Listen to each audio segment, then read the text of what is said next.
नमस्कार, स्वागत है आपका अपडेट एट 12 में और मैं हूं आपके साथ अर्चना मिश्रा। सबसे पहले नजर हेडलाइंस पर। श्री गुरु तेग बहादुर का 350वां शहीदी दिवस आज। उपराष्ट्रपति सीपी राधाकृष्णन पहुंचे गुरुद्वारा रकाबगंज, मत्था टेककर किया गुरु की शहादत को नमन।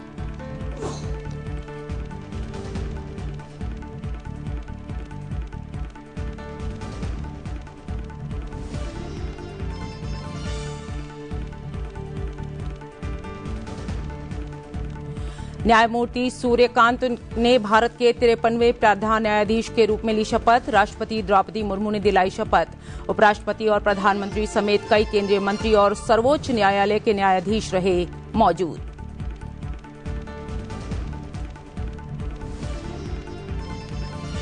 एक दिसंबर से शुरू हो रहे संसद के शीतकालीन सत्र में 12 बिल सूचीबद्ध, नए 10 विधेयक भी शामिल। नए विधेयकों में परमाणु क्षेत्र को निजी क्षेत्र के लिए खोलने, उच्च शिक्षा में सुधार लाने से संबंधित विधेयक प्रमुख।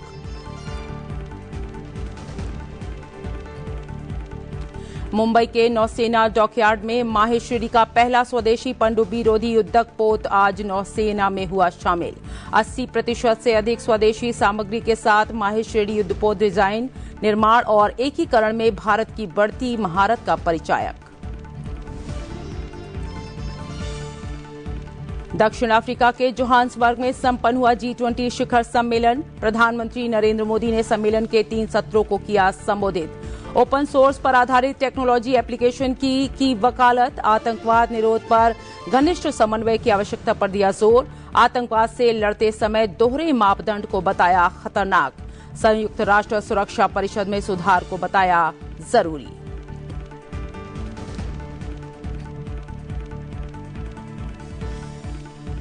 बुलेटिन की शुरुआत करते हैं। G20 लीडर्स समिट में अपने कार्यक्रम खत्म करने के बाद प्रधानमंत्री नरेंद्र मोदी जोहान्सबर्ग की यात्रा पूरी कर दिल्ली पहुंच चुके हैं। प्रधानमंत्री नरेंद्र मोदी रविवार को G20 लीडर्स समिट में शामिल होने और दुनिया के अलग अलग नेताओं के साथ बायलैटरल मीटिंग करने के बाद नई दिल्ली के लिए रवाना हुए।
आज श्री गुरु तेग बहादुर का 350वां शहीदी दिवस है। इस अवसर पर उपराष्ट्रपति सीपी राधाकृष्णन गुरुद्वारा रकाबगंज पहुंचे, जहां उन्होंने मत्था टेककर गुरु की शहादत को नमन किया।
बढ़ते हैं अगली खबर की ओर।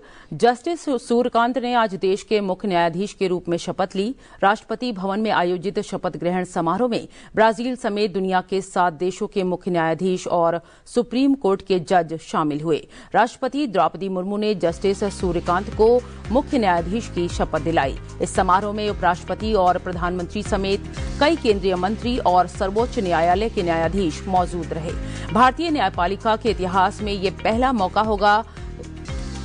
मौका था जब किसी सीजेआई की शपथ ग्रहण समारोह में इतनी बड़ी संख्या में दूसरे देशों के न्यायिक प्रतिनिधिमंडल मौजूद रहे। समारोह में Bhutan, Kenya, Malaysia, Mauritius, Nepal और श्रीलंका के चीफ जस्टिस, उनके साथ आए परिवार के सदस्य भी शामिल हुए। जस्टिस सूर्यकांत ने न्यायमूर्ति BR गवई की जगह ली है, जिनका कार्यकाल कल समाप्त हो चुका था। 30 अक्टूबर को उनकी नियुक्ति की आधिकारिक घोषणा की गई थी और वे लगभग 15 महीने तक इस पद पर कार्य करेंगे। उनकी सेवानिवृत्ति 9 फरवरी 2027 को 65 वर्ष की आयु में पूरी होगी।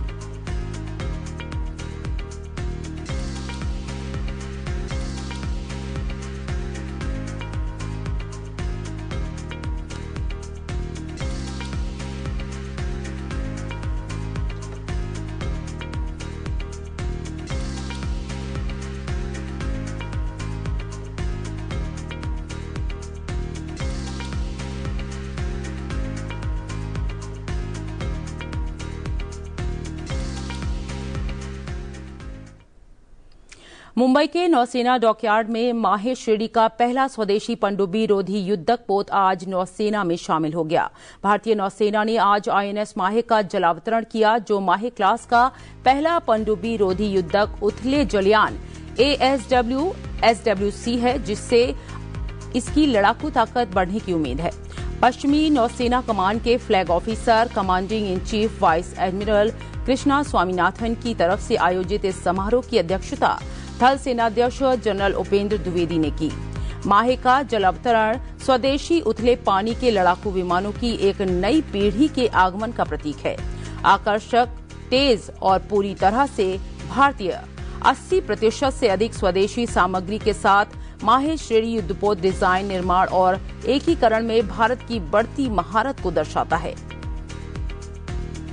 It's indeed a moment of immense pride and profound sense of honor to be present at the commissioning ceremony of INS Mahe, first of the 8 anti-submarine warfare shallow watercrafts being built by Cochin Shipyard Limited for the Indian Navy.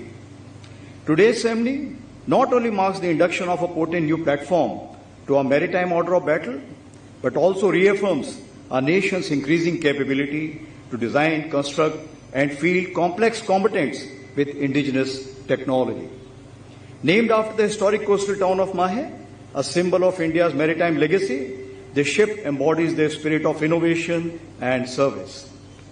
The commissioning will significantly augment the Indian Navy's ability to ensure near seas dominance, strengthen the coastal security grid, and safeguard our maritime interests across the vast expanse of our littorals.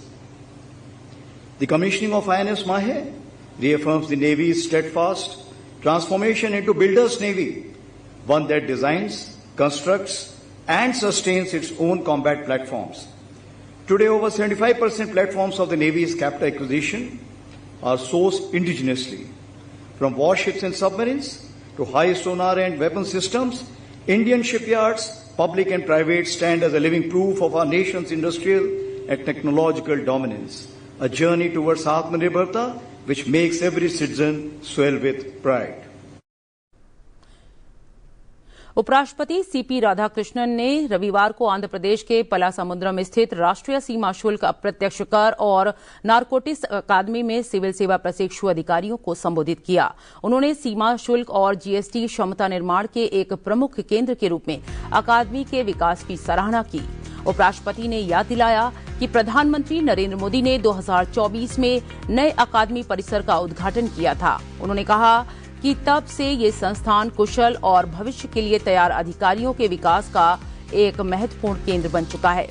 वर्ष 2047 तक विकसित भारत के लक्ष्य को प्राप्त करने में civil सेवकों की भूमिका पर बोलते हुए उन्होंने अंतिम छोर तक पहुंच, टीम वर्क और समावेशी विकास की आवश्यकता पर जोर दिया।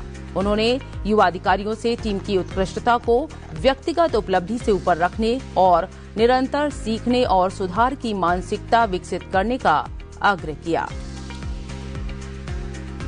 Life without goal is no use. Like that, country also should have a goal.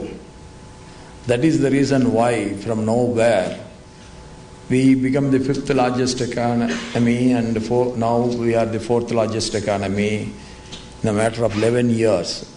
This is where the guideline of our great Prime Minister is that you have to fix a target and you must move towards that target.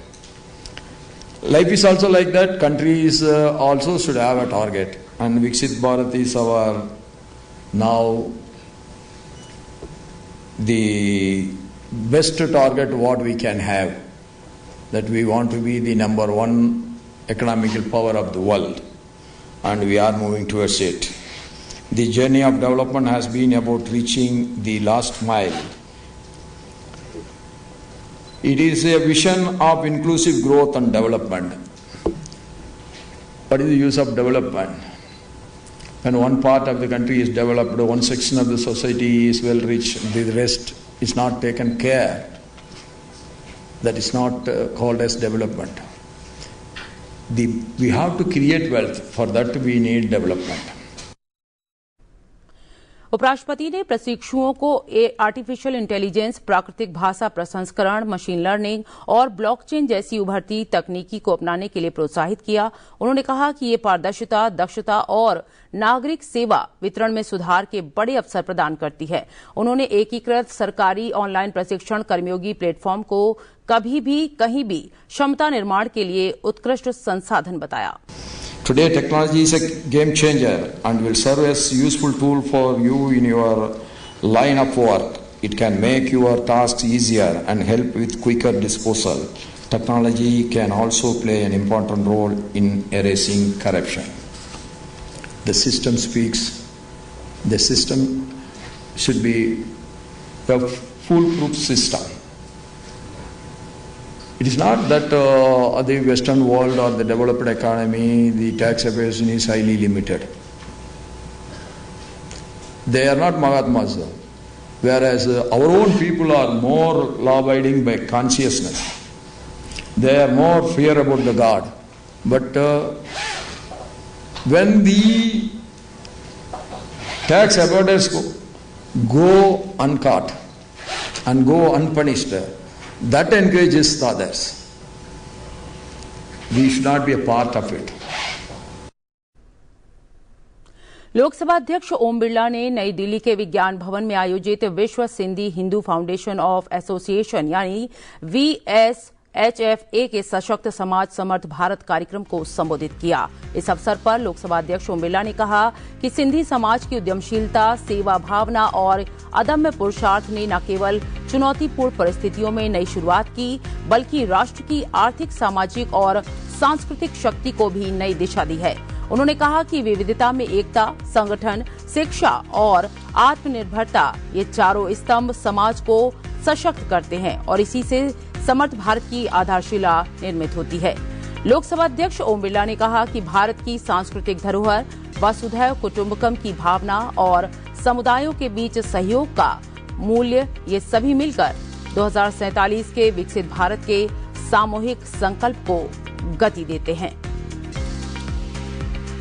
भगवान झूले जी का आशीर्वाद,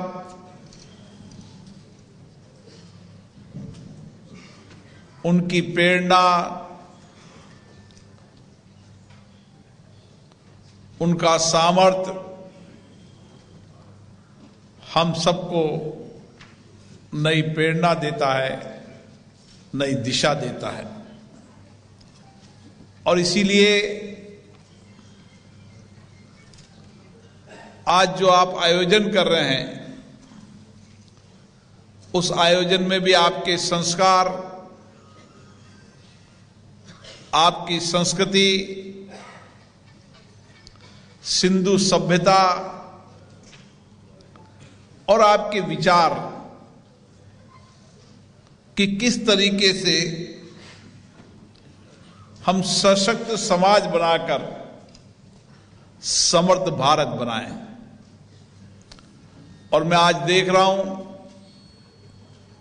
कि देश और दुनिया के अंदर सिंधी समाज के पुरुषार्थ, उनकी कड़ी मेहनत, कठिन परिश्रम, नया इनोवेशन और सामर्थ्य से आज सशक्त समाज भी बन रहा है और समर्थ भारत में भी सिंधी समाज का बहुत बड़ा योगदान है। देहदान और अंगदान महादान है। ऐसा महादान करने वाले जीवन के लिए वरदान है। वरदान ये नाम है दधीची देहदान समिति द्वारा आयोजित किए जाने वाले शॉर्ट फिल्मों के फेस्टिवल का। आगामी 27 और 28 फरवरी 2026 को राजधानी दिल्ली में होने वाले शॉर्ट फिल्मों के फेस्टिवल वरदान का पहला पोस्टर लॉन्च किया गया। वरदान फिल्म फेस्टिवल का पोस्टर लॉन्च करते हुए दधीची देहदान समिति के संस्थापक और संरक्षक आलोक कुमार ने चलचित्रों को अभिव्यक्ति का सशक्त माध्यम बताया और आशा प्रकट करते हुए कहा कि वरदान फिल्म फेस्टिवल देहदान और अंगदान के प्रति जन जागरण का भी वरदान साबित होगा। फिल्म जो बनाता है वो 2-3 लोगों को, 4 लोगों को साथ जोड़ता है। पहले उनको खुद को, विषय को कुछ गहराई से समझना होता है। गहराई से समझने के बाद में उसकी स्क्रिप्ट बनती है। उसके लिए एप्रोप्रिएट सेट्स ढूंढने पड़ते हैं। उसमें म्यूजिक कौन सा डालना है, बाकी क्या होना है। और ये जब फिल्म बन गई तो उसकी एडिटिंग वगैरह होती है। मुझे तो वो सारे शब्द नहीं आते, पर इस सब प्रोसेस में देहदान का संस्कार, अंगदान का संस्कार ये मन में गहराएगा। वरदान फिल्म फेस्टिवल का पोस्टर लॉन्च करने में भागीदारी निभाने वाले गुरु गोविंद सिंह इंद्रप्रस्थ यूनिवर्सिटी के कुलपति डॉक्टर महेश वर्मा ने पूरा आयोजन उनके विश्वविद्यालय में करने का अनुरोध किया। साथ ही उन्होंने कहा कि फिल्म फेस्टिवल का आयोजन स्थल बनकर गुरु गोविंद सिंह इंद्रप्रस्थ यूनिवर्सिटी देहदान और अंगदान के प्रचार में अपना योगदान दे पाएगी। किस तरह से हम ये जो संदेश है ये सब हम अपने स्टूडेंट्स को पहुंचाएं, प्लेज लें, एक सबको कहें कि ये देखिए ये अंगदान है। मैं डॉक्टर भी हूं, मैं जानता हूं। आज आपने अगर पढ़ी होगी ना भारत टाइम, एक स्टोरी है किडनीज पे जी। तो उसमें लिखा है कि सिर्फ देखिए कि आप एक पेशेंट को ही नहीं आप हेल्प कर रहे हैं, उसके पूरे परिवार को हेल्प कर रहे हैं। आप जो पेशेंट जिसको किडनी डोनेट करनी है, और हम सब एक किडनी दे सकते हैं। अगर हम स्वस्थ हैं तो हमें एक किडनी हमारे लिए बहुत है, और हम दे सकते हैं। तो वो जो आदमी जो हर 2 दिन में डायलिसिस कराता है, उसके साथ कोई आदमी जाता है, वो अस्पताल जाता है, खर्चा होता है, उसके इतने घंटे लगते हैं। तो अब पूरे परिवार जो है सिस्टम वो उससे अफेक्टेड होता है। और अगर हम करते हैं तो एक पूरा जो पूरे हम समाज में बहुत सारा परिवर्तन ला सकते हैं। इस अवसर पर दधीची देहदान समिति के प्रचार प्रमुख अतुल गंगवार ने वरदान फिल्म फेस्टिवल का पहला प्रोमो भी जारी किया। इस अवसर पर दधीची देहदान समिति द्वारा दिल्ली विश्वविद्यालय के साथ संयुक्त रूप से शुरू किए गए देहदान कार्यक्रम के दूसरे भाग को प्रारंभ करने की घोषणा भी की गई। अक्सर ये बातें होती थी कि दधीची को कुछ फिल्म्स बनानी चाहिए, शॉर्ट फिल्म्स वगैरह बनानी चाहिए, जिससे हम अपनी बात, अपना विचार इसको आगे ले जा सके। क्योंकि सिनेमा एक ऐसा माध्यम है जिसका बहुत बड़ी प्रासंगिकता और समाज पर बहुत बड़ा प्रभाव है। इस बार मैं नेशनल फिल्म अवार्ड्स की जूरी में था, तो एक बहुत खूबसूरत डॉक्यूमेंट्री फिल्म आई थी वहां पर, गॉड वल्चर करके एक फिल्म थी, बहुत खूबसूरत फिल्म थी। जो लोग देहदान, ब्रेन डेड जो लोग थे, उनके लिए जो मोटिवेटर्स होते हैं, उनकी फैमिली को जो लोग मोटिवेट करते थे कि वो लोग ऑर्गन डोनेट करें अपने प्रिय बंधु की, तो उस पर वो बहुत खूबसूरत फिल्म थी। और 4 केस स्टडी उसमें ली गई थी, जिससे अलग अलग जगह के वो लोग थे कि उनकी दिनचर्या क्या है, कैसे वो लोगों को मिलते हैं, कैसे इस दुख भरे समय में वो फैमिली को मोटिवेट करते हैं। वो फिल्म देखने के बाद लगा कि जब इतना अच्छा काम हो रहा है तो ऐसे अच्छे काम को और मंच भी मिले। तो हमने वरदान इंटरनेशनल फिल्म फेस्टिवल की कल्पना की। दिल्ली विश्वविद्यालय एनएसएस संयोजक डॉक्टर नरेंद्र बिश्नोई ने संकल्प लेते हुए कहा कि अभियान के पहले भाग में दिल्ली विश्वविद्यालय के 35 कॉलेजों को जोड़ पाए थे, लेकिन इस बार अभियान को विस्तार देते हुए 60 से अधिक कॉलेजों के छात्र इस अभियान से जुड़ेंगे। मैं आप सबसे कहना चाह रहा हूं कि जो एनएसएस के युवा है ना, जब किसी प्रोग्राम में लग जाते हैं उस प्रोग्राम को अपना ही समझने लग जाते हैं और उसी प्रोग्राम को उन्होंने अपना मान के हर कॉलेज में। मैं इस बार यही घोषणा करना चाह रहा था कि हमारे यहाँ टोटल 66 यूनिट है। पिछली बार हमने शुरुआत की थी, इस सत्र के अंदर हम पूरे 66 कॉलेजेस में हमारा एक प्रोग्राम जरूर है। अंगदान और देहदान को राष्ट्रव्यापी बनाने के लिए दधीची देहदान समिति आगामी 27 से 28 फरवरी को शॉर्ट फिल्मों का फेस्टिवल वरदान आयोजित कर रही है। श्री गुरु तेग बहादुर के 350वें शहीदी दिवस के अवसर पर दिल्ली के लाल किले पर लेजर शो का आयोजन किया गया। चलते चलते आपको छोड़ जाते हैं इस आयोजन की कुछ झलकियों के साथ। मुझे दीजिए इजाजत। नमस्कार।